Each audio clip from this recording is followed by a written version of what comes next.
आपका स्वागत है हरिद्वार में गंगा जी के पावन तट से। आज गंगा जी का स्वरूप कुछ अलग ही रूप लिए हुए है। जब पहाड़ों में मूसलाधार बारिश होती है तो गंगा जी के किनारे जमी हुई काई से लेकर जलकुंभ भी व तमाम तरह का कूड़ा कचरा इसमें प्रवाहित हो जाता है। लेकिन गंगा जी के पावन तट पर श्रद्धालु व आस्थावान इसमें आचमन से लेकर स्नान का पुण्य लाभ लेते हैं। इसके हिमालयन टच को फील करते हुए इसके किनारे ध्यान साधना व पुण्य लाभ प्राप्त करते हैं। गंगा जी के इस रूप में एक गहरा संदेश भी छिपा हुआ है साधकों के लिए। जब साधकों के चित्त की शुद्धि होती है तो उसमें संस्कारों का उफान कुछ इसी तरह से होता है।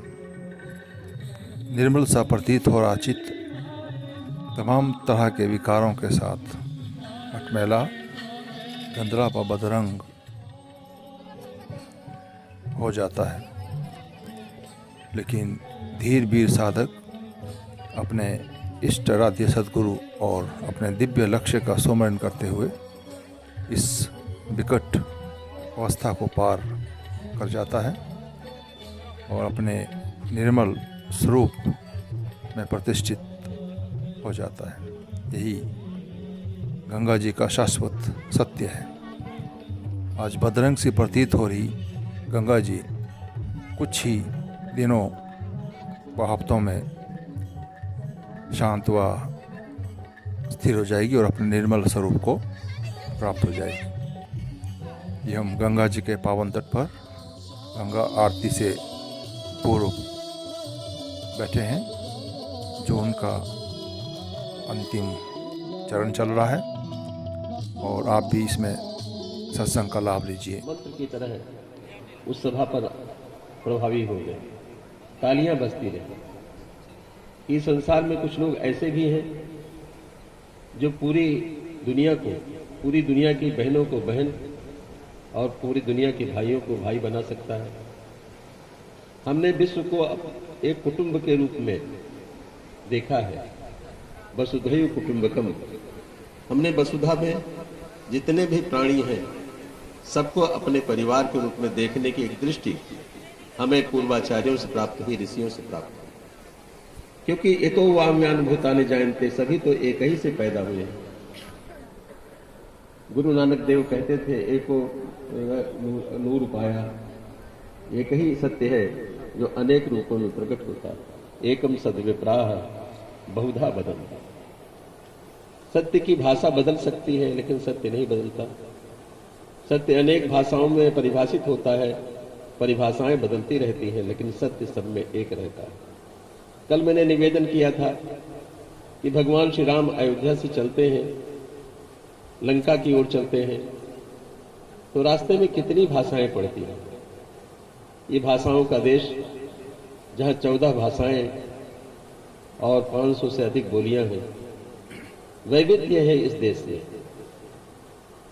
भाषाओं में वैविध्य है, रीति रिवाज में वैविध्य है, सोच संस्कार में वैविध्य है। लेकिन उस विविधता के बीच में एक ऐसा संदेश है कि सद्विप्राह बहुधा बदलती। उनको अलग अलग नामों से जानते। हम भगवान को कितने नामों से जानते हैं? विष्णु सहस्त्र नाम का पाठ करते होंगे आप लोग। भगवान विष्णु के हजारों नाम, और वो नाम कोई भगवान के दिए हुए नहीं है। भगवान को वे नाम सब भक्तों ने दिए, अपनी अपनी सुविधा अनुसार जिसको जो अच्छा लगा वो नाम भगवान को दे दिया। जैसे आप अपने बच्चे के कई नाम रखते हैं।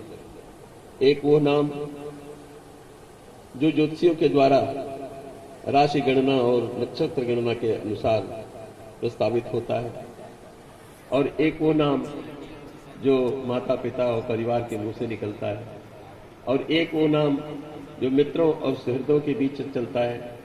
अनेकों नाम। मैं अपने बात कहना चाहता हूं कि मुझे बचपन से लेकर अब तक अनेक नामों से जाना गया है। अंत में आकर इस नाम पर ठहर गया हूं, लेकिन ये नाम भी कितने दिन तक रहेगा। भगवान में नाम हमारे आरोपित है, हमने आरोप किया भगवान में नाम अपनी सुविधा के अनुसार। हमने अपनी सुविधा के अनुसार राम को राम कहा, कृष्ण को कृष्ण कहा, लेकिन कृष्ण को कृष्ण कहने वाले भी रहे थे और कृष्ण को कन्हैया कहने वाले भी थे, कृष्ण को कन्हुआ कहने वाले भी थे और कृष्ण को लड्डू गोपाल कहने वाले लोग भी हैं। हम भगवान को कोई आग्रह नहीं है, जितने नामों से चाहो आप उनको संबोधित कर सकते हैं, लेकिन संबोधन में शब्द अलग अलग हो सकते हैं, लेकिन शब्दों से संदेश जो निकलता है वो संदेश एक ही है।